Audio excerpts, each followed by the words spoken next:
আসসালামু আলাইকুম দর্শক, স্বাগত জানাচ্ছি আরটিভি দুপুরের সংবাদে। আপনাদের সঙ্গে রয়েছে আমি আফসানা সুরাইয়া। যথাসময়ে রাষ্ট্রপতি নির্বাচন অনুষ্ঠিত হবে এবং এ বিষয়ে নির্বাচন কমিশন প্রয়োজনীয় কার্যক্রম সম্পন্ন করবে বলে জানিয়েছেন স্থানীয় সরকার, পল্লী উন্নয়ন ও সমবায় মন্ত্রী মির্জা ফখরুল ইসলাম আলমগীর। সকালে রংপুর টাউন হল মাঠে আয়োজিত পল্লী মেলার উদ্বোধন শেষে তিনি এসব কথা বলেন। তিনি বলেন, রাষ্ট্রপতি পদে কে মনোনয়ন পাবেন সে বিষয়ে সিদ্ধান্ত নেবে দল। তবে নির্বাচন আয়োজন ও সাংবিধানিক প্রক্রিয়া সম্পন্ন করার দায়িত্ব নির্বাচন কমিশনের। স্থানীয় সরকার সংক্রান্ত বিষয়েও মন্ত্রণালয়ে আলোচনা করে সিদ্ধান্ত নেওয়া হবে বলে জানান তিনি। এর আগে রংপুর নগরীর টার্মিনাল এলাকায় পল্লী ভবনের উদ্বোধন করেন।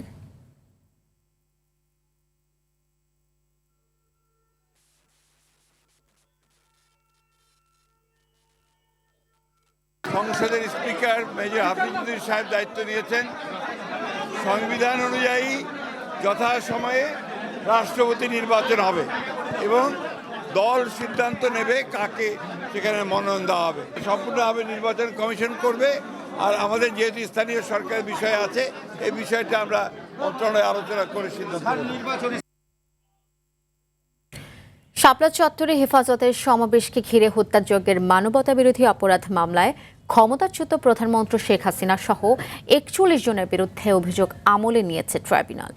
মামলার আসামি সাবেক প্রতিমন্ত্রী শামসুল হক টুকু, সাবেক আইজিপি শহীদুল হক, সাবেক সেনা কর্মকর্তা জিয়াউল আহসান, সাংবাদিক মোজাম্মেল বাবু ও ফারজানা রূপা সহ ১০ জন গ্রেপ্তার থাকায় পলাতক হাসিনা সহ ৩১ জনের নামে গ্রেপ্তারি পরোয়ানা জারি করেছে আদালত। এর আগে সকালে বিচারপতি নজরুল ইসলাম চৌধুরীর নেতৃত্বাধীন আন্তর্জাতিক অপরাধ ট্রাইব্যুনাল ২-এ মামলার আনুষ্ঠানিক অভিযোগ জমা দেয় প্রসিকিউশন।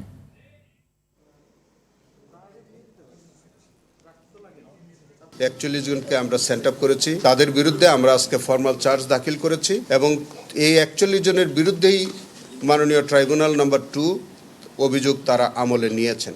যে হেফাজতের মামলাটি যাতে একটু স্পিডি ট্রায়াল করা যায়, দ্রুত করা যায়, আমাদের একটু সংক্ষিপ্ত তারিখ দিয়ে যাতে এটা করা যায় সেই আবেদন আমি আজকে জানিয়েছি। গ্যাসের সংকটে নাকাল রাজধানীবাসী। বাসাবাড়ি থেকে শুরু করে ফিলিং স্টেশন সবখানেই দীর্ঘ অপেক্ষা। ঘন্টার পর ঘন্টা লাইনে দাঁড়িয়েও কাঙ্ক্ষিত গ্যাস পাচ্ছেন না চালকরা। এমন পরিস্থিতিতে আয় ব্যাহত হওয়ায় ক্ষোভ প্রকাশ করেন তারা। এলএনজি টার্মিনালের কারিগরি ত্রুটির সমাধান হয়েছে কিনা তাও জানায়নি কর্তৃপক্ষ। সিএনজি স্টেশন সংশ্লিষ্টরা বলছেন, সারাদিন প্রেসার না ওঠায় লাইনে গ্যাস থাকছে না, আর্থিক ক্ষতির মুখে পড়ছে। দ্রুতই গ্যাস সমস্যার সমাধান চান ব্যবহারকারীরা।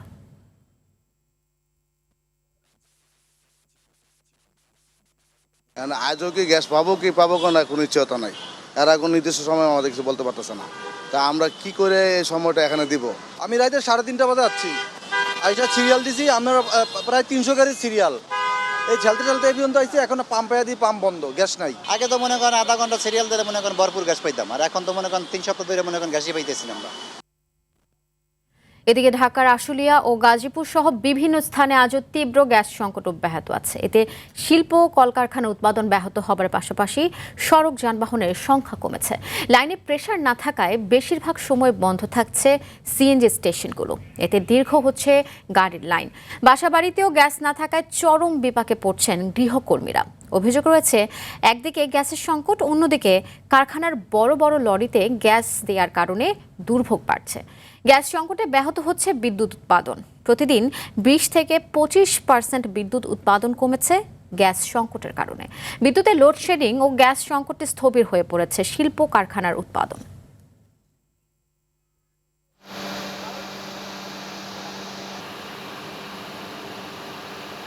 (2024) পরে সরকার চেঞ্জ হলো, এখনো কেন আমরা গ্যাসের ভোগান্তির মধ্যে থাকবো? লাইনে কোনো গ্যাস নাই, গাড়িওয়ালারা দূর দূরান্ত জায়গায় তারা এসে ফিরে যায়, তারা কষ্ট অনুভব করে। আর আমাদের তো দেখেন এরকম গ্যাস যদি বন্ধ থাকে তাহলে মনে করেন আমাদের যে জেনারেল মেনটেন্যান্স, কম্প্রেসর মেনটেন্যান্স, আমাদের যে স্টাফ আছে এদেরকে নিয়ে আমরা খুব হিমশিমে পড়ে গেছি। দর্শক, গ্যাস সংকটের আরো খবর জানাতে নারায়ণগঞ্জের রূপগঞ্জ থেকে সরাসরি যুক্ত হচ্ছেন সহকর্মী এস.এম. রুবেল মাহমুদ। রুবেল, গত কয়েকদিন যাবৎ গ্যাসের তীব্র সংকট রয়েছে, তো ফিলিং স্টেশনে গ্যাস নিতে গাড়ি ও সিএনজির লাইন কেমন দেখতে পাচ্ছেন এবং একই সঙ্গে বাসাবাড়িতে গ্যাসের সংকটের কি অবস্থা সেই বিষয়ে জানাবেন আমাদের।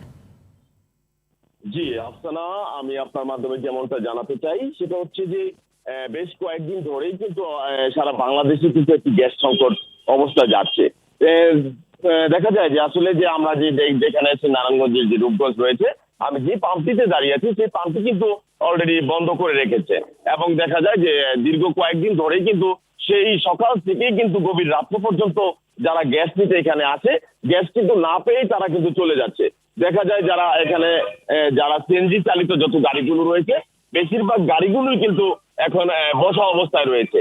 তাছাড়া যে এখানকার যে মানে গ্যাস মালিকরা রয়েছে, পাম্প মালিকরা রয়েছে, তারা বলছে যে আমাদের এখানে গ্যাস নেই, শুধু শুধু আমাদের এখানে সিরিয়াল করে লাভ কি, যার ফলে কিন্তু আমরা গ্যাস পাম্পটি বন্ধ করে রেখেছি। তাছাড়া যে আবাসিক যে লাইনগুলো রয়েছে, বাসাবাড়ির যে লাইনগুলো রয়েছে, বিশেষ করে যে এলাকাতে ভাড়াটিয়া একটা এলাকা, তো সব মিলে দেখা যায় অনেক ভাড়াটিয়ারা কিন্তু এখান থেকে চলে যাচ্ছে রান্না ভাড়ার একটা অসুবিধার কারণে।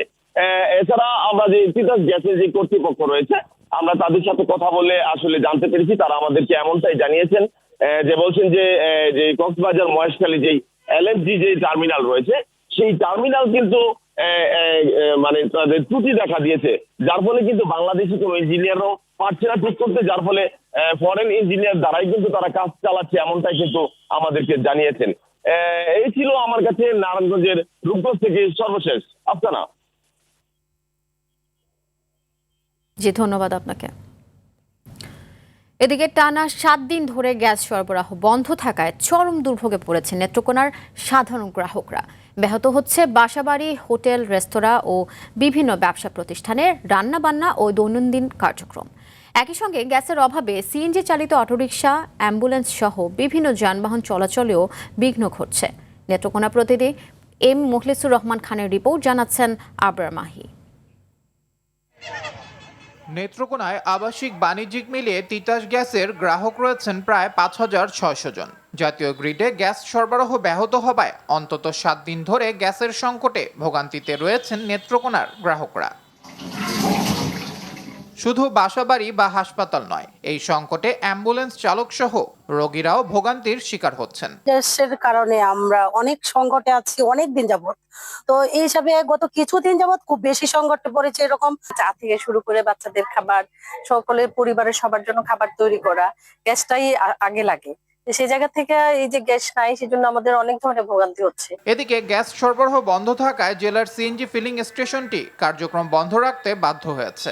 এতে একদিকে যেমন যানবাহন চালকেরা বিপাকে পড়েছেন, অন্যদিকে আর্থিক ক্ষতির মুখে পড়েছেন স্টেশন মালিকরাও। প্রতিদিন বন্ধ থাকার কারণে এই আপনার খরচ তো যেটা হওয়ার হইতেই আছে, কিন্তু সেল তো একটা কারণ নাই। গ্যাসের সাথে আমরা প্রতিদিনই যোগাযোগ রাখতেছি, ইভেন আমরা গতকালকেও যোগাযোগ করছি, আজকেও যোগাযোগ করছি, তারা একটা উত্তরই দিতেছে যে লাইনে গ্যাস না থাকার কারণে তারা গ্যাস দিতে পারতেছে না। সমস্যা সমাধানে কাজ চলছে এবং দ্রুতই গ্যাস সরবরাহ স্বাভাবিক হওয়ার আশ্বাস তিতাসের এই কর্মকর্তার। কারিগরি ত্রুটির কারণে গ্যাস বিপর্যয় হয়েছে, তো এটা সরকারের পক্ষ থেকে যথেষ্ট চেষ্টা করা হচ্ছে। আশা করি 2-1 দিনের ভিতরেই গ্যাসের সরবরাহ স্বাভাবিক হয়ে যাবে। দ্রুত গ্যাস সরবরাহ স্বাভাবিক করে জনদুর্ভোগ লাঘবের দাবি নেত্রকোনাবাসীর। আবরার মাহি, RTV। জাতীয় সংসদের সাউন্ড সিস্টেম প্রতিস্থাপনের লক্ষ্যে বিশ্বের আধুনিক প্রযুক্তি নির্ভর বিভিন্ন সাউন্ড সিস্টেমের বিস্তারিত উপস্থাপন করে একটি উচ্চ পর্যায়ের সভা অনুষ্ঠিত হয়েছে। সকালে প্রধানমন্ত্রী তারেক রহমানের উপস্থিতিতে জাতীয় সংসদ ভবনের মন্ত্রিপরিষদ সভাকক্ষে এই সভা অনুষ্ঠিত হয়। ভারপ্রাপ্ত স্পিকার ব্যারিস্টার কায়সার কামালের সভাপতিত্বে অনুষ্ঠিত এই সভায় গণপূর্ত অধিদপ্তর সম্ভাব্য প্রযুক্তিগত বিকল্প, কারিগরি সক্ষমতা এবং বাস্তবায়ন পরিকল্পনা তুলে ধরে। এ সময় উপস্থিত অতিথিরা সাউন্ড সিস্টেম প্রতিস্থাপনে প্রয়োজনীয় মতামত ও দিক নির্দেশনা প্রদান করেন।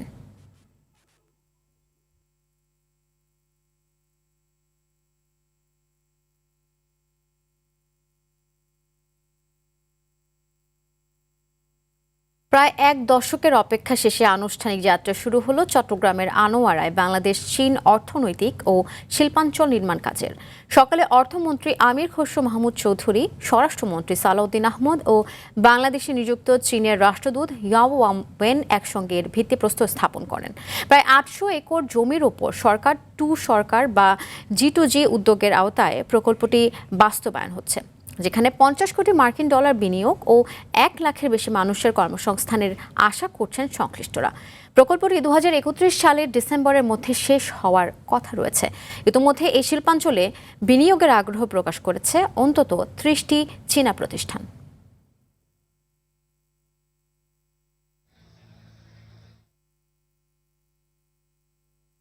ন্যূনতম নিরাপত্তা ব্যবস্থা না থাকায় প্রতি বছরই প্রাণ যাচ্ছে শতাধিক নির্মাণ শ্রমিকের। বিশেষজ্ঞরা বলছেন, ভবন মালিক ও ঠিকাদারের উদাসীনতার পাশাপাশি তদারকি সংস্থাগুলোর অবহেলার কারণেই থামছে না এমন মৃত্যু। শ্রমিকের নিরাপত্তা ও পথচারীদের সুরক্ষা নিয়ে ওয়ালিদ সিদ্দিকীর 2 পর্বের বিশেষ প্রতিবেদনের আজ দেখুন প্রথম পর্ব। গত 18 জুলাই রাজধানীর খিলগাঁওয়ের একটি স্কুল ভবনের 6ষ্ঠ তলায় কাজ করছিলেন নির্মাণ শ্রমিক শামীম। হঠাৎ পড়ে গিয়ে ঘটনাস্থলেই মৃত্যু হয় তার। একমাত্র উপার্জনক্ষম সন্তানকে হারিয়ে দিশেহারা শামীমের পরিবার। পড়ে গেছে, কেউ দেখলো না ওখানকার। কত কষ্ট করছে, কত ধরপড় ছটপট করছে, কতবার মামা করে চিল্লাইছি, আমি জানি না। আমার বুক ফাটে যায়, আমি জানি। দেশ জুড়ে একের পর এক নির্মিত হচ্ছে বহুতল ভবন। সেই উন্নয়নের আড়ালেই প্রতিনিয়ত ঝরছে শামীমের মতো অসংখ্য প্রাণ। প্রশ্ন উঠেছে, উন্নয়নের এই যাত্রায় শ্রমিকের জীবনের মূল্য কি এখনো সবচেয়ে কম? বেসরকারি সংস্থা সেফটি অ্যান্ড রাইট সোসাইটির জরিপ বলছে, দেশে গড়ে প্রতি বছর শতাধিক নির্মাণ শ্রমিকের মৃত্যু হয়। সেফটি বেল আমাদের কোম্পানি কাউকে বলেও নি, কাউকে দেয়ও নি। যখন আমরা আউটসাইডে কাজ করি সেই সময়ের জন্য করি, আছে আমাদের সেফটি বেল রুমে আছে। কোনো সময় ওটা নেই না, মানে সেফটিটা নেই না, ওই কারণে হয়তো আমাদের সমস্যা হয়। নির্মাণ শ্রমিকদের সংগঠন ইনসাফ বলছে, সংশ্লিষ্ট তদারকি প্রতিষ্ঠান নিয়মিত অভিযান চালালে এবং আইনের কঠোর বাস্তবায়ন হলে এসব দুর্ঘটনার বড় একটি অংশ প্রতিরোধ করা সম্ভব। রেগুলাররা যখনই একটা কাজ ধরে দেখবেন চারিদিকে একটা বাউন্ডারি দেয় টিনের। ওইখানে একটা দুর্ঘটনা ঘটলে দেখা গেছে ওই লাশটা ওরা তার সাথে যে লোকগুলো আছে তাদেরকে দিয়ে বাড়িতে পাঠিয়ে দেয়। আমাদের দেশের যে শ্রম আইনে যে ক্ষতিপূরণটা আছে, এই ক্ষতিপূরণটা পর্যাপ্ত না। অর্থাৎ আপনি একটা জীবনের মূল্য, দুর্ঘটনা ঘটলো মালিক 2 লক্ষ টাকা দেবে, একটা জীবনের মূল্য 2 লক্ষ টাকা, এটা হতে পারে না। শ্রমিক মৃত্যুর ঘটনার তদারকির ঘাটতি নিয়ে প্রশ্ন থাকলেও এ বিষয়ে ক্যামেরার সামনে কথা বলতে রাজি হননি কলকারখানা ও প্রতিষ্ঠান পরিদর্শন অধিদপ্তরের মহাপরিচালক। এই যে আপনাদের যে প্রতিষ্ঠান, এই প্রতিষ্ঠানের মূল কাজই তো শ্রমিকের সেফটি। নগর পরিকল্পনাবিদ ইকবাল হাবিব বলছেন, অসচেতনতার অজুহাতে এসব মৃত্যুর দায় এড়ানোর সুযোগ নেই। এত মৃত্যুর পরেও না রাজুক না সিটি কর্পোরেশন কেউই প্রতিবন্ধকতা তৈরি করা বা প্রতিরোধ করে তোলার কোনো কার্যক্রমে লিপ্ত না। আইন আছে, কিন্তু তার কার্যকর প্রয়োগ নেই। সংশ্লিষ্টদের দুর্বল তদারকি, দায়িত্বহীনতা ও জবাবদিহিতা না থাকার খেসারত দিচ্ছেন নির্মাণ শ্রমিকরা। ওয়ালিদ সিদ্দিকী, RTV, ঢাকা। কিশোরগঞ্জে ভৈরবে বাজারের নামকরণ নিয়ে 2 গ্রামবাসীর মাঝে চলমান সংঘর্ষে এখনো পর্যন্ত 2 জন নিহত ও 20 জন আহত হওয়ার খবর পাওয়া গেছে।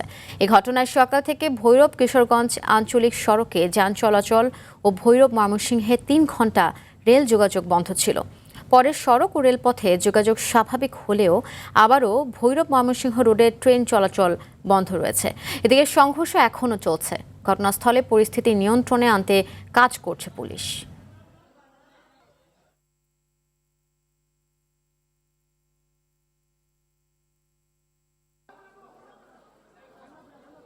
আমরা সবাই দেখেন, আমরা বাড়ির মধ্যে আগুন লাগাইছে, আমরা এলাকা হেরা জোর করে দখল করতেছে, আমরা এর কাছে বিচার চাই। ঘটনাটা বন্ধ করে আমরা পুরো অতর্কিতভাবে হামলা চালাইছে। আমরা সকালে পত্র দিতে মিছি আর আমরা হামলা চালা আমরা বাড়িঘর লুটপাট করছি, পরে আমরা তার সাথে মোকাবেলা করছি। এখন আমরা একজন মারা গেছি। আকবরনগর মিরারচর বাজারের নামকরণ কেন্দ্র করে 2 গ্রামের মধ্যে উত্তেজনা বিরাজ করছে। আমাদের মহাসড়ক এবং রেলপথ দুইটাই ক্লিয়ার আছে, এখানে স্বাভাবিক আছে যান চলাচল। শুধু গ্রামের মধ্যে একটি উত্তেজনা বিরাজ করছে। আমাদের অতিরিক্ত ফোর্স আসছে জেলা থেকে, আসা মাত্রই আমরা একটা অ্যাকশন করব এবং তাদেরকে ভালোভাবে বুঝিয়ে চেষ্টা করব বিতাড়িত করার জন্য। যদি না হয় আমরা বল প্রয়োগ করে সম্পূর্ণ এলাকা ত্রুটিমুক্ত করব। ফেসবুক ও সামাজিক যোগাযোগ মাধ্যমে পেজ খুলে ভুয়া তান্ত্রিক, জিন ও কবিরাজি নামে প্রতারণা করা চক্রকে গ্রেফতার করেছে police bureau of investigation PBI। গেল রাতে কুমিল্লা থেকে এই চক্রের 3 জনকে গ্রেফতার করে PBI। রাজধানীর দক্ষিণ কল্যাণপুরে PBI কার্যালয়ে সংবাদ সম্মেলনে পুলিশ জানায়, গ্রেফতারকৃতরা মূলত বেদেশ সম্প্রদায়ের সদস্য। তারা ইউটিউব দেখে রাসায়নিক বিক্রিয়ার মাধ্যমে আগুন তৈরির কৌশল শিখে বিভিন্ন ভুয়া নামে ফেসবুক পেজ পরিচালনা করে এমন প্রতারণা করে আসত। গেল কয়েক মাসে এ ধরনের প্রতারণার শিকার হয়ে 2 শতাধিক মানুষ জাতীয় বার্ন ও প্লাস্টিক সার্জারি ইনস্টিটিউটে চিকিৎসা নিয়েছেন বলে জানায় পুলিশ।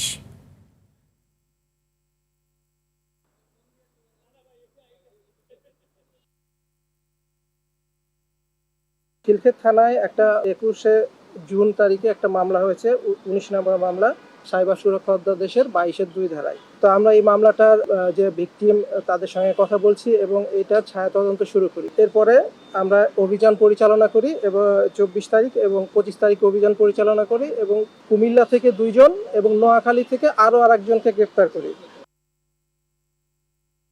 24-এর গণঅভ্যুত্থানে সারা দেশে সর্বাধিক মামলা আর গ্রেপ্তারের ঘটনা ঘটেছিল 27 জুলাই।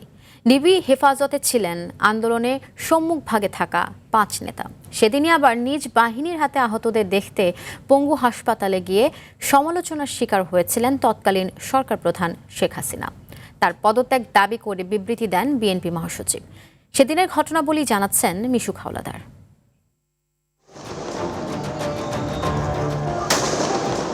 রক্তাক্ত জুলাইয়ের 27 তারিখ শনিবার। রাজপথের রক্ত তখনও শুকায়নি। হাসপাতালের জরুরি বিভাগে একের পর এক আসছিল গুলিবিদ্ধ মানুষ।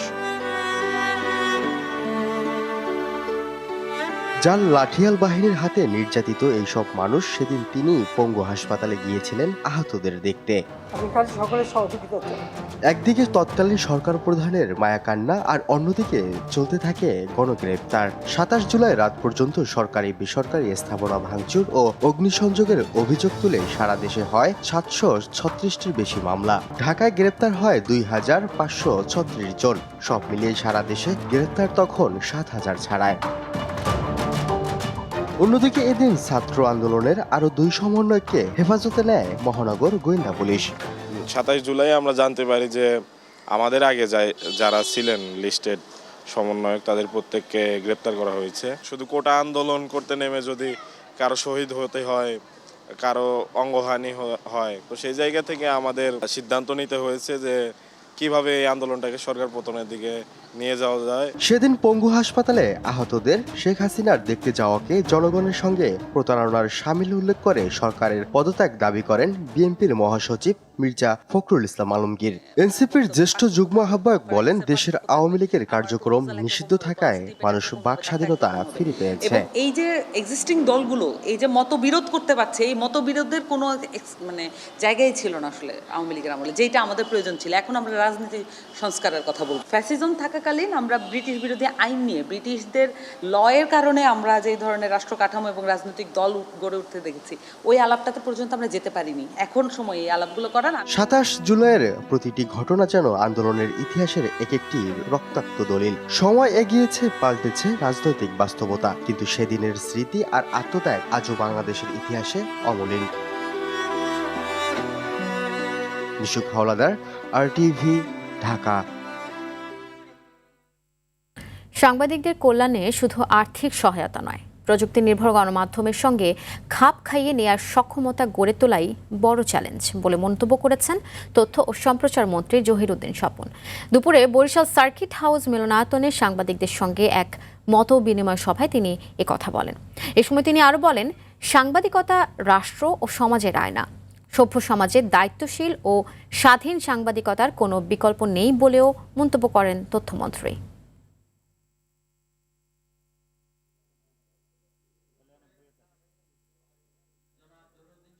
সাংবাদিকদের কল্যাণ মানেই আমি মনে করি, গণমাধ্যমের কল্যাণ মানেই আমি মনে করি দেশের কল্যাণ, জাতির কল্যাণ।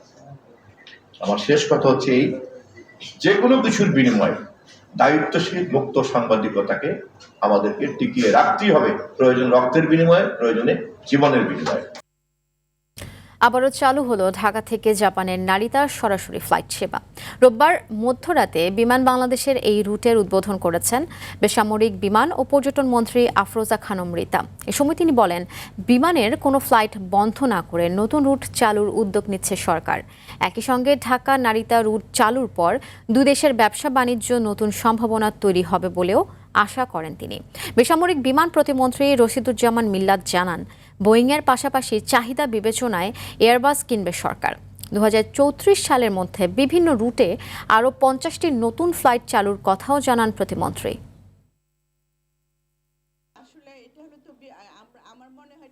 লক্ষ্যটা হলো সেবা দেওয়া, যাত্রী সেবা দেওয়া। আমরা সেটা চেষ্টা করছি, পর্যায়ক্রমে ইনশাল্লাহ এটা বাড়বে। এই আস্থাটা আপনারা আমাদের প্রতি রাখতে পারেন। যখন ফ্লাইটটি লাভ করছিল তখনই এটাকে বন্ধ করে দেওয়া হয়েছিল। তার মানে বিগত দিনের সরকারগুলি বাংলাদেশে ক্যারিয়ারের চিন্তা করেনি, লাভের চিন্তা করেনি এবং যাত্রী সেবারও চিন্তা করেনি। এই সরকার যাত্রী সেবার চিন্তা করে, সেই সঙ্গে এই যে ন্যাশনাল ক্যারিয়ার বিমান যাতে একটা লাভজনক প্রতিষ্ঠান রূপে প্রতিষ্ঠিত হয়, সেই জন্য সেই চিন্তা করে। চাকরিতে পুনর্বহালের দাবিতে প্রধানমন্ত্রীর হস্তক্ষেপ চেয়ে মানববন্ধন করেছেন চাকরিচ্যুত পুলিশ সদস্যরা। সকালে জাতীয় প্রেস ক্লাবের সামনে এই মানববন্ধন অনুষ্ঠিত হয়। এ সময় চাকরিচ্যুত পুলিশ সদস্যরা বলেন, বিগত সরকারের অন্যায্য রাজনৈতিক প্রতিহিংসা ও স্বৈরাচারী সিদ্ধান্তের শিকার তারা। কোনো ধরনের সুনির্দিষ্ট অপরাধ না থাকা সত্ত্বেও ভিন্ন মতকে দমন করার লক্ষ্যে তাদেরকে চাকরিচ্যুত করা হয় বলে দাবি করেন তারা। তারা আরও বলেন, স্বৈরাচারী সরকারের পতনের পর স্বরাষ্ট্র মন্ত্রণালয়ের সুস্পষ্ট পুনর্বহালের আদেশ, পুলিশ হেডকোয়ার্টার্সের তদন্ত কমিটির স্পষ্ট স্বীকারোক্তি থাকার পরও অজানা ও রহস্যজনক কারণে এখনও পুনর্বহালের আদেশ বাস্তবে আলোর মুখ দেখেনি।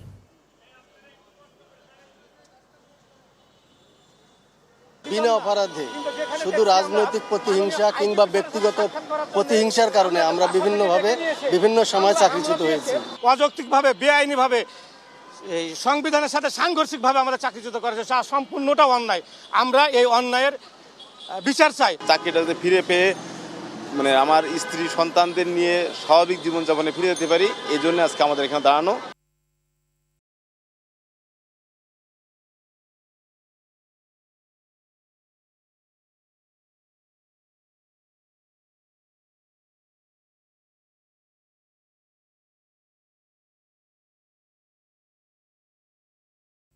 আইডিএলসি পরিবর্তনের পথে বাংলাদেশ। সরকার পরিবর্তনের পর দেশের চা শিল্পের নতুন সম্ভাবনার বার্তা মিলেছে। দীর্ঘদিনের নানা সংকটে থাকা এই খাতের উন্নয়নে কার্যকর উদ্যোগ নেওয়ার আশা দিয়েছেন প্রধানমন্ত্রী তারেক রহমান। চা শিল্পকে দেশের অর্থনীতির গুরুত্বপূর্ণ খাত উল্লেখ করে তিনি উৎপাদন সক্ষমতা বৃদ্ধি, সহজ শর্তে ঋণ, বিদ্যমান ঋণের দায় সহজীকরণ এবং অনুপযোগী চা বাগানে সৌরবিদ্যুৎ প্রকল্পের সুযোগ দেওয়ার কথা জানান। পাশাপাশি শিল্পের বিদ্যমান সমস্যা চিহ্নিত করে দ্রুত সমাধানের লক্ষ্যে সংশ্লিষ্ট মন্ত্রণালয় ও অংশীজনদের সমন্বয়ে একটি কমিটি গঠনের নির্দেশ দেওয়া হয়েছে। সংশ্লিষ্টদের আশা, সরকারের এই উদ্যোগ বাস্তবায়িত হলে দেশের চা শিল্প আরও প্রতিযোগিতামূলক ও টেকসই ভিত্তির উপর এগিয়ে যাবে।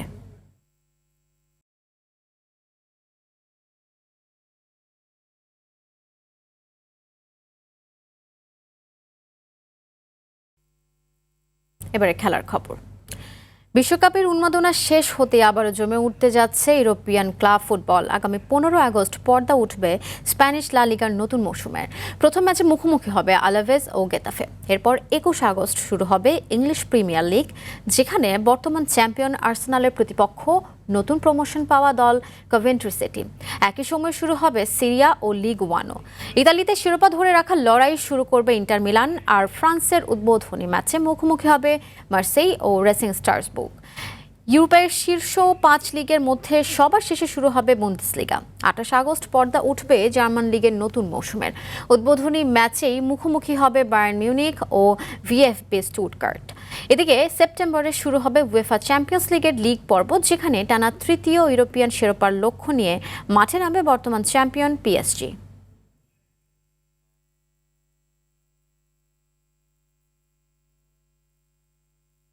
দর্শক, দুপুরের সংবাদ এ পর্যন্তই। জেলা সংবাদ বিকেল 4:45টায় দেখার আমন্ত্রণ রইল। ধন্যবাদ সবাইকে।